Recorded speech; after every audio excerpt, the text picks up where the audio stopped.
What's going on, guys? It's your boy Mr. Woz, and in today's video I'm going to show you the best way to flinch the Chaos Elemental with melee. If that sounds interesting, then let's get straight into the video. Now, as we all know, the level 305 Chaos Elemental is one of those famous bosses you don't really want to do. 1, because it's in deep wilderness, 2, it's a hotspot for PKers as it's in multi-combat, and 3, it's not the most fun boss in the game. Luckily, there is only a few items on the collection log, and also it is one of the quickest pets to get in the game as well. But I have found a way to make your Chaos Elemental trips just that little bit easier and more chill, and hopefully you don't get PK'd in the process. Now, for those who don't know how to get here, there is multiple ways.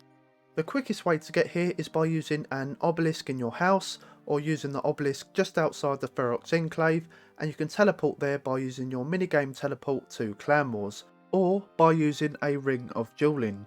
Now, if you have completed the Wilderness Hard Diary, this will make your life a lot easier as you can select the Wilderness level, which will be 50, to teleport straight to the Rogue's Castle, which is where the Chaos Elemental is. If you don't have access to an obelisk, you can go from Edgeville Bank, run south and pull the lever. Also, I would bring a knife or some form of slash weapon to cut the web.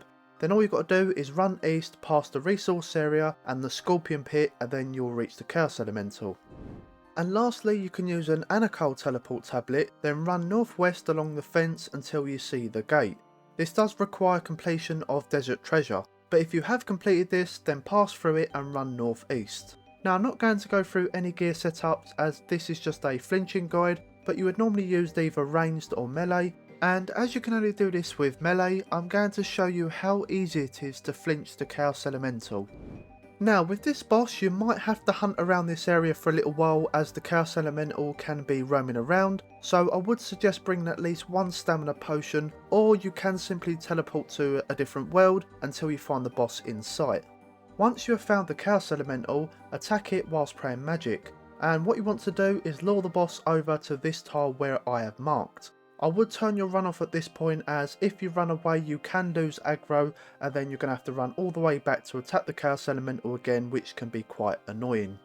Now, once the boss is safe spotted, this is where you need to time your attacks, otherwise you will get hit. So all you have to do is turn your run back on for a start and attack the boss.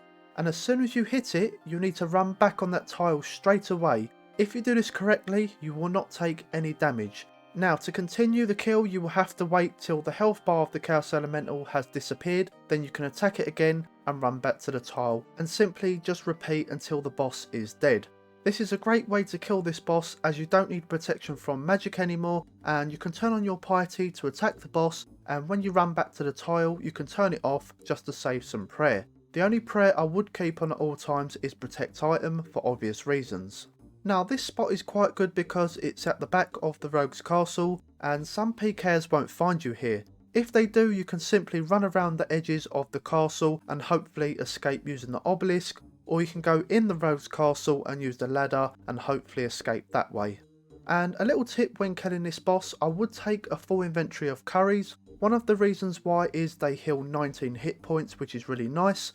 But the main reason is because the Chaos Elemental does an attack which removes your weapon, which can be quite annoying, so having these curries in your inventory will prevent that from happening, as once you eat a curry it doesn't disappear compared to if you ate a shark or an anglerfish, for example. Now, there is another flinching spot, but I will not show you it because it's inside of the obelisk, and the last thing you want is to be PK'd as soon as they teleport in. And as you can see, the flinching works perfectly. Now, there is a lot of videos out there showing you how to safe spot these monsters where you don't need to flinch them, but I feel like trying to safe spot wilderness monsters can be a pain and time consuming, because if you mess up the safe spot and try and reset and start over, it can be very annoying, especially doing Callisto, Vetion and even Venenatis. And the time you got the boss into that safe spot, PKs will probably show up and then it'll just be demotivating to carry on with that boss. Also, if you do want me to do any safe spotting videos, let me know in the comment section below, as I've made quite a few of them in the past. So that is the end of the video, guys. I hope this flinching method has helped and made life just that little bit easier when killing the Chaos Elemental. As usual, please leave a like, comment below as I'd love to see your feedback, subscribe to the channel if you're new, And also give us a follow on Twitch as well. I'll leave all that in the description below. Until next time, I'll see you guys in the next video.